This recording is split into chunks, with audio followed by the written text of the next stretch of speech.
अस्सलाम वालेकुम नाज़रीन।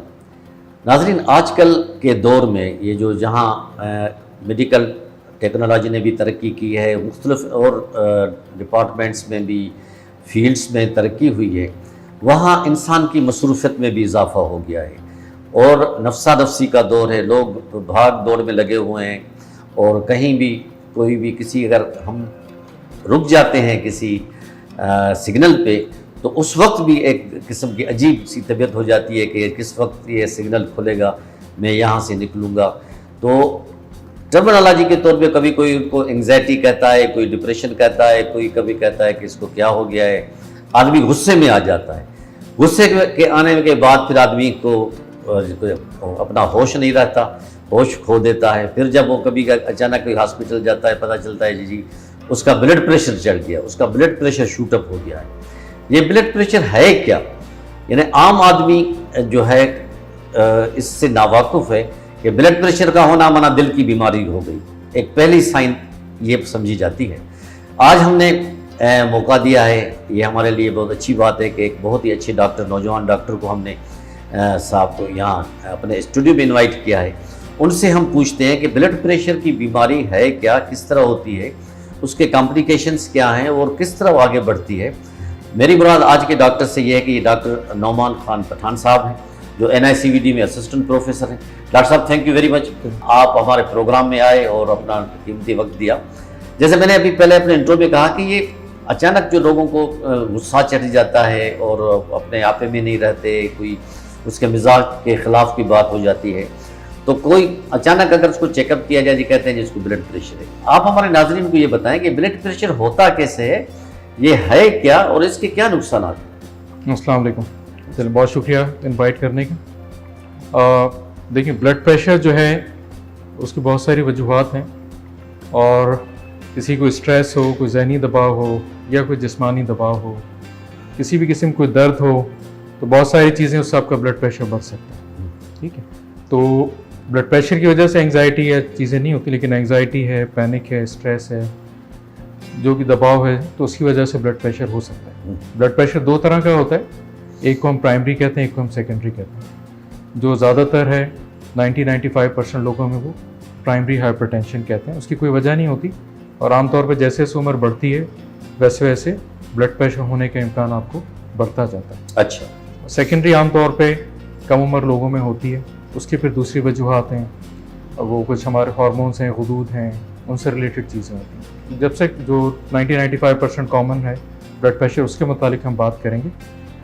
तो उसका रीज़न एक तो जो आपकी फैमिली है, हिस्ट्री है, जीन्स हैं, एक तो वो है, और दूसरा आपका लाइफ स्टाइल।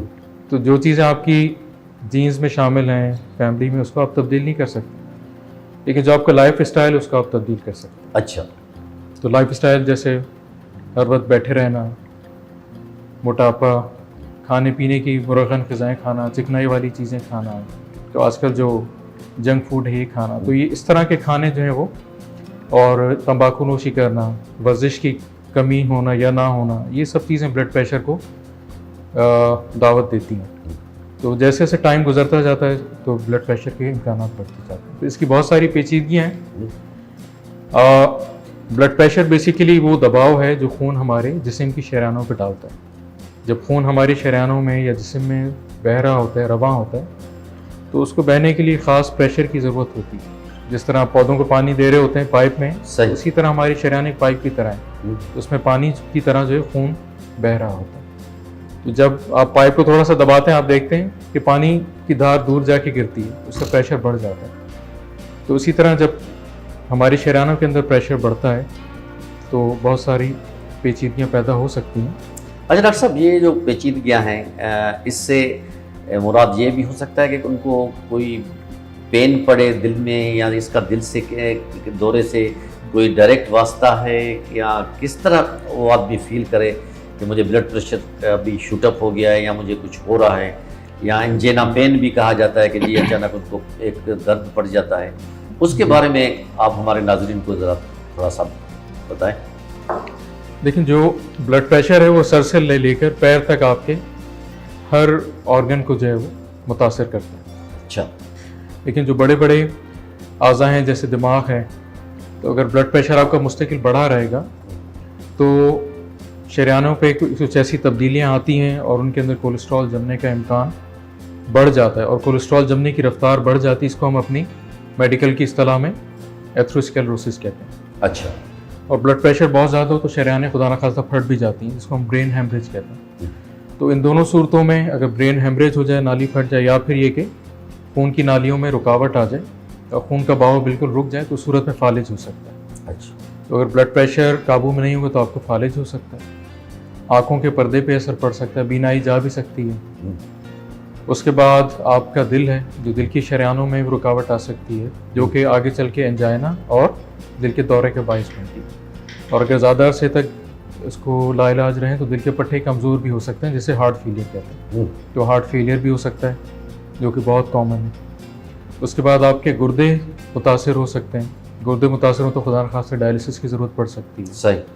उसके अलावा आपकी जो पैरों की शरीयानें हैं वो भी सुकड़ सकती हैं, खुदा न खास्ता पैरों को या दूसरे अज़ा हैं उनको खून की फराहमी में कमी आती है, और वहाँ पे भी खुदा न खास्ता पैरों के काटने की नौबत आ सकती है। डॉक्टर साहब, ये उनकी कॉम्प्लिकेशंस हैं, यानी साइड इफ़ेक्ट्स हैं ब्लड प्रेशर के।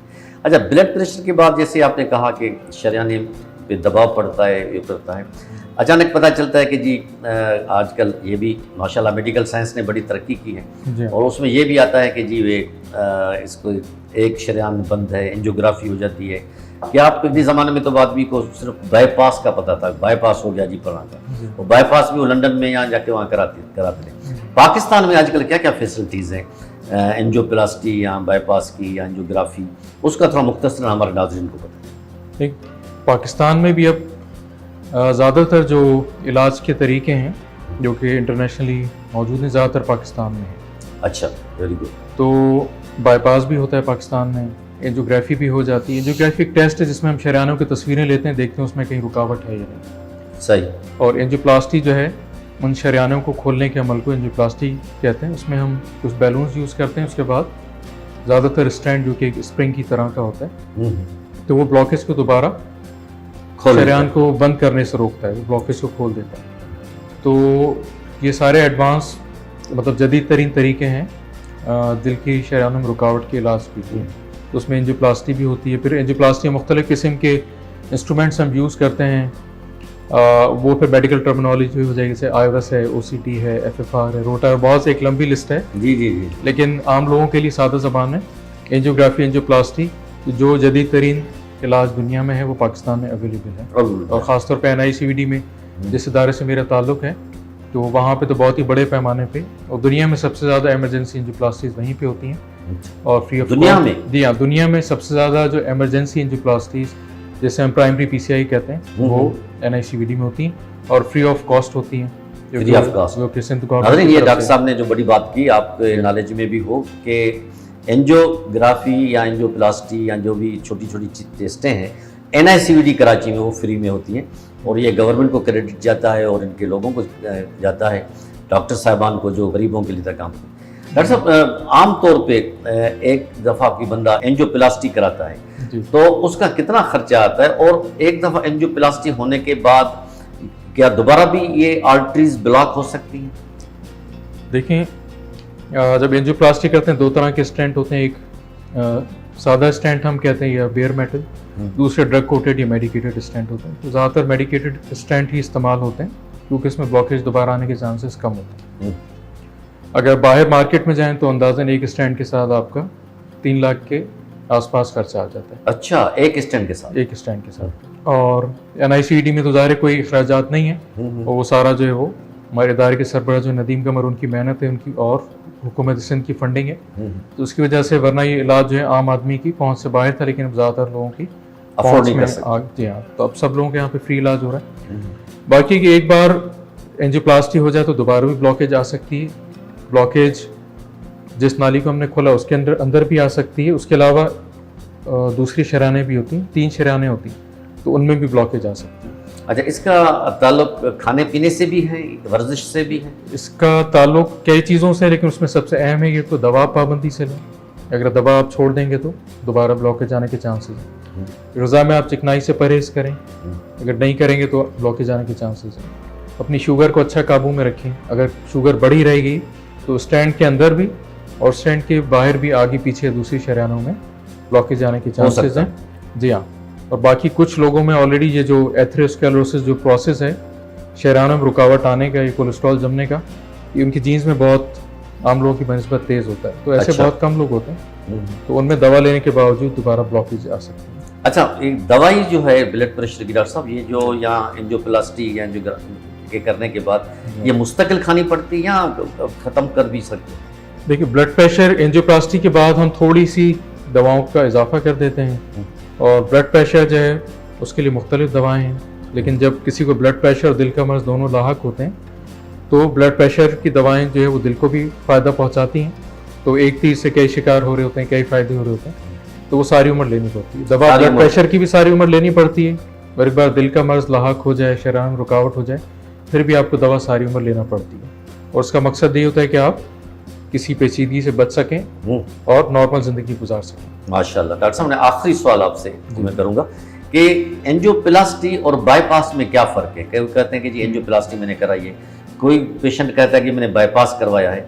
क्या एंजियोप्लास्टी पहले की जाती है? ये ज़रा हमारे नाज़रीन को ज़रा मुख्तसर बताएं। ये जो है आपकी ब्लॉकेज पे डिपेंड करता है। बाज़ औक़ात शुरू में जो है वो इस तरह की रुकावट होती है कि बाईपास की ज़रूरत पड़ती है, तो उसमें ज़ाहिर बाईपास में आप चेस्ट ओपन करते हैं और मरीज़ को 4-5 दिन अस्पताल में गुजारने पड़ते हैं, रिकवरी में 1-2 महीने लगते हैं, तो ज़ाहिर एक मेजर ऑपरेशन है। Major operation. लेकिन अगर तीनों शरीयानों में या एक से ज़्यादा शरीयानों में रुकावट हो और लंबी लंबी रुकावटें हों, ब्लॉकेजेस हों, तो उसमें बाईपास ज़्यादा बेहतर हो। शुगर हो तो निस्बतन एंजियोप्लास्टी के बाईपास ज़्यादा बेहतर होता है।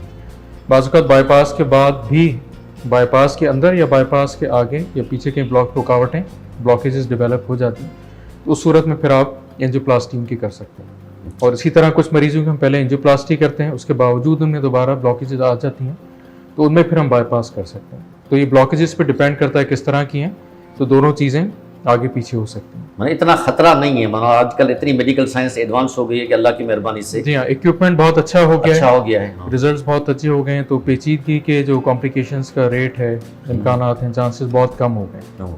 वरना ज़रूरत इस बात की भी है कि आदमी अपने सेहत का ख्याल रखे, खाने पीने का ख्याल रखे, दवाई टाइम पे ले, तो अल्लाह की मेहरबानी से काफ़ी हद तक उनको फ़र्क पड़ सकता है। सबसे अहम चीज़ जो हम अपने मरीजों को पैगाम देते हैं कि एंजियोप्लास्टी या बाईपास से पहले, उसके बाद भी, कि आपको 3 अहम चीज़ें करनी। दवाएं आपको पाबंदी से लेनी, आपकी ज़िंदगी का हिस्सा हैं। वर्जिश को अपनी ज़िंदगी का हिस्सा बनाना है, और नंबर 3 पाबंदी से आपको ग़िज़ा में परहेज़ करना है। तो ये 3 चीज़ें हैं। Thank you very much doctor साहब, आपने इतना टाइम दिया और हमारे स्टूडियो में आए। नाज़रीन, आपने डॉक्टर नुमान खान पठान साहब की गुफ्तगू सुनी। इन्होंने माशाल्लाह थोड़े वक्त में बहुत अहम टिप्स दिए हैं आपको, हमें। और ज़रूरत इस बात की है कि अगर ब्लड प्रेशर हो जाए तो फ़ौरन डॉक्टर के पास जाना चाहिए, जो वो दवा रिकमेंड करें उनको खाना चाहिए। और सबसे बड़ी बात होती है अपने सेहत का ख्याल, कि आप अपनी ग़िज़ा क्या खाते हैं। आजकल जो बड़े बड़े फास्ट फूड आ गए हैं, बड़ी बड़ी चीज़ें आ गई हैं, ये इनसे न सिर्फ ब्लड प्रेशर होता है बल्कि शुगर भी होती है।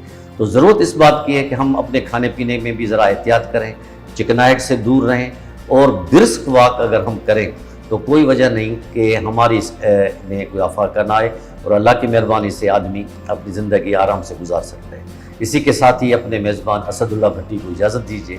अल्लाह हाफ़िज़।